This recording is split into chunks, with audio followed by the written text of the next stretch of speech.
বাহ, তোর মামা কোনখান থেকে আমগুলা আনছে রে ক্যাবলা? জানি না, বোধহয় আসার সময় শিয়ালদা থেকেই নিয়ে এসেছি। এই ভালো খেতে না? ভালো? একে ভালো বলছিস? ওরে বাবা, জন্মের টক। হইতেও পারে, দোকানদার হয়তো টক মিঠা মিশাইয়া দিছে। ওরে বাবা, আমার দাঁতগুলো সব শিরশির করছে। বাড়িতে দেখে এসেছি মেজদা মাংস নিয়ে এসেছে, জুত করে হাড়গুলো চিবাতে পারবো কিনা কে জানে। দূর দূর, না না না না, দেখ এ আর খাওয়া যায় না, দূর। আরে পেলা, আমটা ফেলে দিলি যে বড়। ফেলবো না? আরে যাচ্ছে তাই টক গো। এই ও আম খাওয়া যায় নাকি? টক? কত টক দেখেছিস তুই? বলে আম নাকি টক, আর টক বলে নাকি খাওয়াই যায় না। ঠিকই তো, যায় নাই তো। তুমি নিজে খেলে বুঝতে পারতে। ওরে বাবা, টক বলে টক। ও, টক বলে বুঝি গ্রাহ্যি হলো না? ওরে সংসারে যদি টক না থাকতো তাহলে আচার পেতিস কোথায়? টক যদি না থাকতো তাহলে কি করে দই জমতো? টক যদি না থাকতো তাহলে চাল কুমড়োর সাথে কামরাঙার তফাৎটা কি? শোনো শোনো, সব বুঝলাম, কিন্তু তাই বলে অত টক আম কোনো ভদ্রলোক খেতে পারে না। কোনো ভদ্রলোক পালাজ্বরে ভুগে দুবেলা পটল দিয়ে শিঙি মাছের ঝোল খায় না, বুঝলি? আমাকে আর ভদ্রলোক দেখাস না। এমন ভাব করছিস যেন তুই আমার গাবলু মামার চেয়েও ভদ্র। গাবলু মামা? এ আবার কোন মামা? আরে কৃষ্ণের ৭৮ নামা ছিল, আর টেনিদার ৭৮ মামা। কারেক্ট, একদম ঠিক বলেছিস হাবলে। দিকে দিকে আমার মামা ছড়িয়ে আছে। তা সেই গাবলু মামা এখন কত বড় চাকরি করে জানিস? কোথায় থাকে, মাইনেই বা কত টাকা পায়? হ্যাঁ, জেনে আর আমার কি লাভ বলো? তোমার গাবলু মামা তো আর আমাকে টাকা ধার দিতে যাচ্ছেন না। তোর মতো অসাধ্যকে টাকা ধার দিতে বয়ে গেছে গাবলু মামার। তার কি টাকা ধার দেওয়ার লোকের অভাব?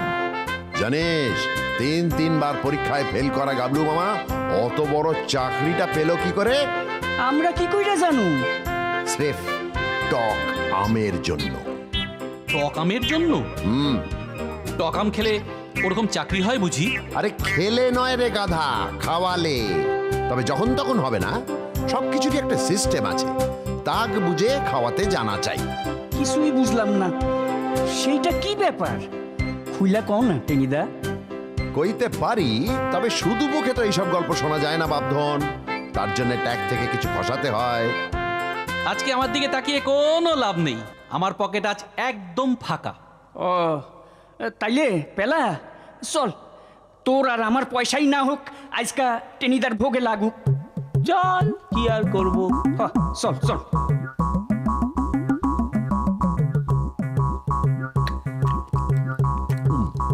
আরে এই দেখো, ও টেনিদা, এই সবটা একা একা মেরে দিও না, আমাদেরও একটু দাও। অত খাওয়া খাওয়া না করে গল্পটা শুনবি? হ্যাঁ হ্যাঁ, বলো বলো। তো সেবার গরমের ছুটিতে মামা বাড়ি বেড়াতে গেছি। আহ, গরমের ছুটিতে মা বাড়ি, সেটাই তো ভারী মজা গো টেনিদা। মজা? কিসের মজা? Bogus, all bogus. কি বোগাস? ওই যে ছড়াটা, মামা বাড়ি ভারী মজা, কিল চড় নাই, একদম বাজে কথা। কখনো বিশ্বাস করিস না। কেন কেন? এর মধ্যে গল্পের গন্ধ পাচ্ছি টেনিদা। বলে ফেলো বলে ফেলো, আর কিছু বলতে পারবে না, তোমাকে ডালমুট খাইয়ে দিয়েছি। হ্যাঁ, দুঃখের কথা তোদের কি আর বলবো। তবে তোরা তিনজন আমার আপনজন, তোদের বলা যায়। বেশ শোন, বললে বিশ্বাস করবি না, 7 দিনের মধ্যে গাবলু মামা দুবার আমার কান টেনে দিয়েছিল। তখন আমি বেশ বড়, কিন্তু আমার বয়সের কথা মামা চিন্তাই করলো না। কিন্তু কান টেনেছিল কেন? কি করেছিলে? তেমন কিছু নয় রে, কেবল একদিন ওর ঘড়িটা একটু চাবি দিয়েছিলাম, তাতে নাকি ওর ঘড়িটা কেটে গিয়েছিল। কি ঘড়ি বাবা কে জানে। আর কি করছিলা? আর একদিন ওর সাদা ওই নাংড়াটা কালো কালি দিয়ে একটু পালিশ করে দিয়েছিলাম। আর যাতে হাওয়া ঢোকে তাই ওই নেটের মশারিতে কাঁচি দিয়ে একটা গ্র্যান্ড জানলা বানিয়ে দিয়েছিলাম। আর এর জন্যই 2 দিন আমায় কান ধরে পাক দিয়েছিল। কি ভীষণ ছোট লোক বল দেখি।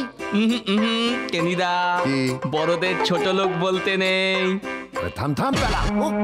বাবা, ওরকম বড় যদি কপালে জুটতো তাহলে বুঝতে পারতিস। তা মামা বাড়িতে ভালো কিছু ছিল না? তা ছিল, খাওয়া দাওয়া ছিল তোফা। এবেলা মাছ তো বেলা মাংস। তাছাড়া মজা আসে স্টেশনে রেল দেখে বেড়ানো, একেবারে কাঁসাইয়ের পুল পর্যন্ত চলে যাওয়া, সেখানে চড়ুই ভাতি, আরো কত কি। সত্যি বলতে কি, বাড়ি ফিরতে হবে ভাবলেই না মনটা খারাপ হয়ে যেত। বেশ মজায় ছিলাম, তবে সব ওই গাবলু মামাকে বাদ দিয়ে। ওই কদিনে ওখানে তোমার কোনো বন্ধু হয়নি গো টেনিদা? বন্ধু? ইয়েস ইয়েস, বেশ মনের মতো বন্ধু জুটে গিয়েছিল একটা। তার ডাক নাম ঘটা। এ আবার কেমন নাম, ঘটা? তাই আমি ওকে জিজ্ঞেস করছিলাম, এ তোর কেমন নাম রে ঘটা? আমার ভালো নাম ঘটকর্প। ঠাকুরমা ছোটবেলায় আদর করে ডাকতো ঘটা, আর তাই থেকে সবাই আমাকে ওই ঘটা নামেই ডাকে। ঘটকর্পর? ও বাবা, বেশ কঠিন নাম তো। হ্যাঁ, আমার দাদার নাম বরাহ, আর ছোট ভাইয়ের নাম খপনক। যাকে হঠাৎ এখন ডেকে নিয়ে এলি কেন তাই বল। তাড়াতাড়ি ঘরে ফিরতে হবে। ও, কি এমন রাজকার্য পড়ে আছে বাড়িতে? আরে দুপুরবেলা গাবলু মামা বেশ প্রেমছে নাক ডাকিয়ে ঘুমোচ্ছে। তাতে তোর কি? আরে আমি সুযোগ খুঁজছিলাম। কিসের সুযোগ? সকালে দেখেছি গাবলু মামা একটা নতুন দাড়ি কামানোর খুর কিনে এনেছে। ওটা হাতাতে পারলেই একটা ছিপ চাঁচবো ওটা দিয়ে। এখন তাড়াতাড়ি বল, কেন ডাকলি? আছে আছে, কারণ আছে, বেশ লোভনীয় কারণ। এটেনি, আম খাবি? কেন খাবো না? খেতে আর ভয় কি? খাওয়ার ব্যাপারে আমার কোনো খুঁতখুতানি নেই রে। যদি খাওয়া যেত তাহলে কুতুব মিনারও আমার খেয়ে ফেলতে কোনো অসুবিধা নেই। দে দে দে, আম দে, আম দে। কিরে, আম কোথায়? এখানে কোথায়? আছে আমাদের বাগানে। ওরে বাবা, তোদের বাগানে? আয়, তোর মতলবটা কি বলতো ঘটা? মতলব আবার কি? বাগানে বাবা খুব ভালো জাতের ল্যাংড়া, বোম্বাই, মিশ্রি ভোগ, আরো কত কি আমের গাছ লাগিয়েছেন। বাবা, 1.5 মাইল দূর থেকেও আমের গন্ধে জিভে জল আসে।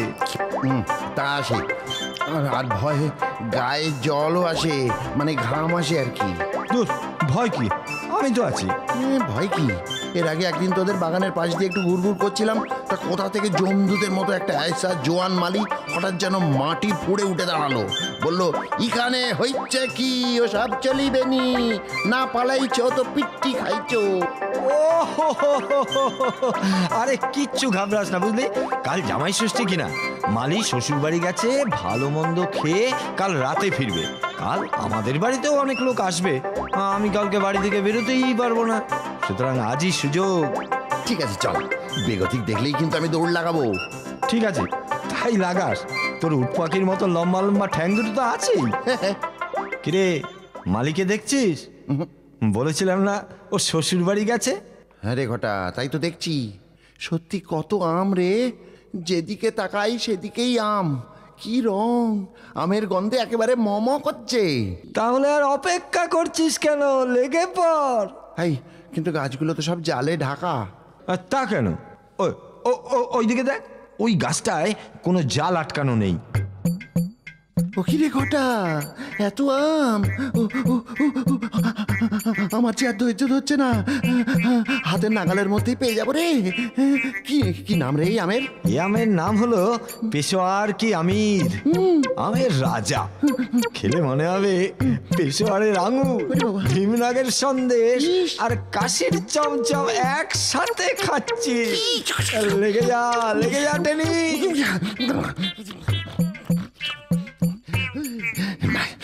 অনেকগুলো নামিয়েছি, তাহলে শুরু করি ঘটা। এই আমটা দিয়েই শুরু করি, কি বল? হ্যাঁ, বেশ পাকা। বাহ,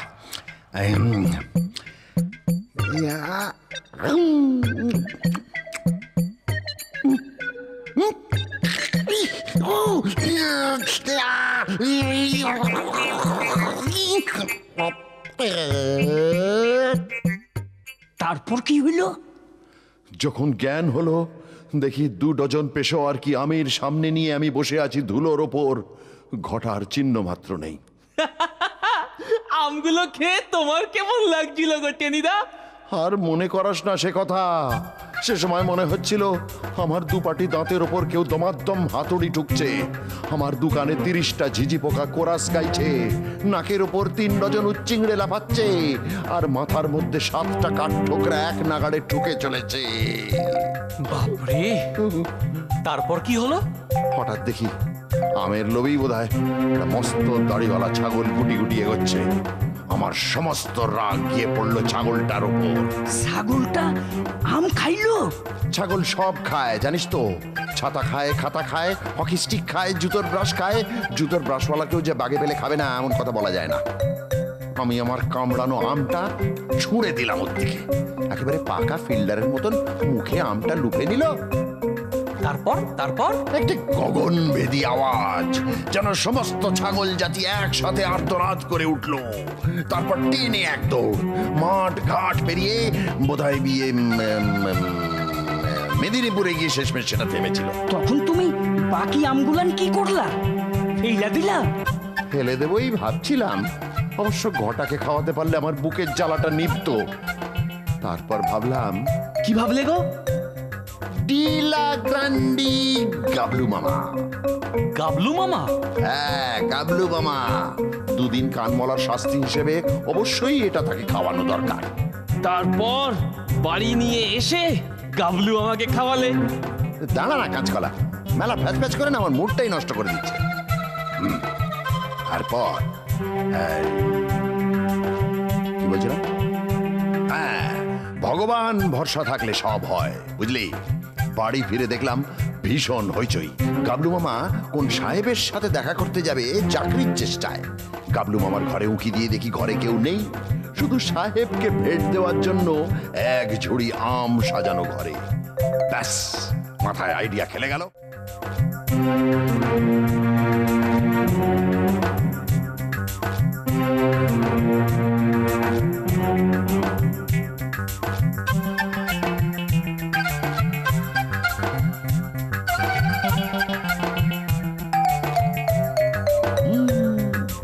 এবার গাবলু মামা, আম তো নয়, কয়েকটা অ্যাটম বম রেখে দিলাম তোমার সাহেবের জন্য। এই আম একবার খেলে সাহেব যা তোমার খাতির করবে না। এবার বোঝো আমাকে দুবার কান টানার মজা। বাবা, ধর্মের কল বাতাসে নড়ে।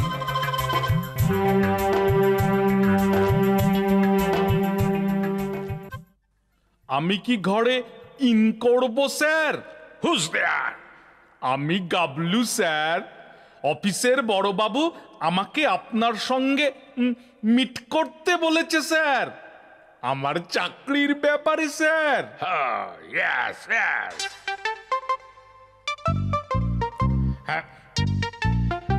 Salute sir, this is Gablu sir. Oh you are that Gablu. এটা কার জন্য আনিয়ে আছো? আপনার জন্য স্যার। For me? আমার জন্য আনিয়ে আছো? Yes sir. মানে স্যার, অনেক কষ্ট করে আমার ডেকয়েট ভাগ্নের হাত থেকে এই ম্যাঙ্গোকে বাঁচিয়েছি স্যার। এখন আপনি টেক করলেই আমি কি বলে একেবারে নিশ্চিন্তি। তুমি আমার জন্য ম্যাঙ্গো আনিয়ে আছো? I am very happy. Yes sir, for your eating sir. কি যেন বলে? ভেরি ভেরি মিষ্টি স্যার। মিষ্টি মিন্স সুইটস। ওকে ওকে, দাও দাও দাও, আমাকে একটা ম্যাঙ্গো টুলিয়া দাও। সরি স্যার, সরি স্যার, আমি বড়বাবুর কাছে হিয়ার করেছি স্যার, আপনি গাউটের ব্যথায় নড়তে পারেন না স্যার। আমি ভুলে গিয়েছিলাম sir. Apology sir. Please give me knife babu. Yes sir, yes sir. Take sir.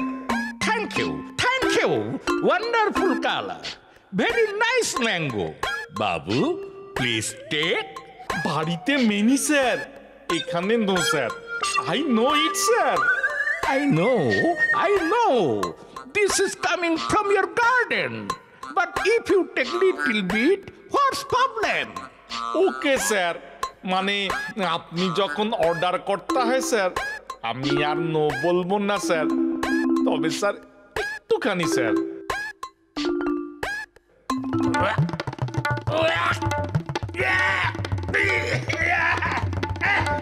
ওরে বাবা গো, দাদু গো, মা গো, ও god, O Jesus, save me, save me! Gelum! This is horrible fruit! Goodbye! Goodbye, সকলে! Oh God!